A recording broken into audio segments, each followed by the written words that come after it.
காரைக்குள்ளே இருந்துட்டு ஆத்தாளை பத்தி சொல்லணும்னா எப்படிங்க?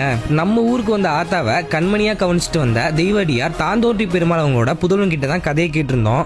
1956 காரைக்குடி மீனாட்சிபுரத்தில் ஒரு பெண் குழந்தை வந்து இப்போ இருக்கிற அந்த பிள்ளையார்கிட்ட உட்காந்து அப்பா பேரை சொல்லி கூப்பிட்றாங்க. தாந்தோணி அண்ணன்னு கூப்பிட்றாங்க. ஊருக்கு வந்த ஆத்தாளுக்கு திருமேனி முழுவதும் முத்து முத்தா அம்மா படந்திருக்கு. அந்த தருணத்துல ஆத்தா சொன்ன வாக்கெல்லாம் தெய்வ வாக்கா அமைஞ்சிருக்கு எல்லாருக்கும். இதனால ஊர் மக்கள் எல்லாரும் ஆத்தா கிட்ட வந்து வாக்கு கேட்டு போக ஆரம்பிச்சிருக்காங்க. நல்லது இருந்தா கெட்டது இருக்குங்கிற மாதிரி அங்க உள்ள சில பேர் ஆத்தால ஏளனமா பேசுனவங்களுக்கு ஆத்தா நடத்தின சித்து விளையாட்டை பத்தி சொல்றேன் கேளுங்க. தன்னை ஏளனமா பேசின ஒருத்தர் அழைச்சு, உன் தோட்டத்துல ஒரு கிணறு இருக்குல்ல, அந்த கிணற்றடியில் இருக்க தக்காளி செடியில ஒரு தக்காளி பழம் இருக்கு, அதை பறிச்சுட்டு சொல்லியிருக்காங்க.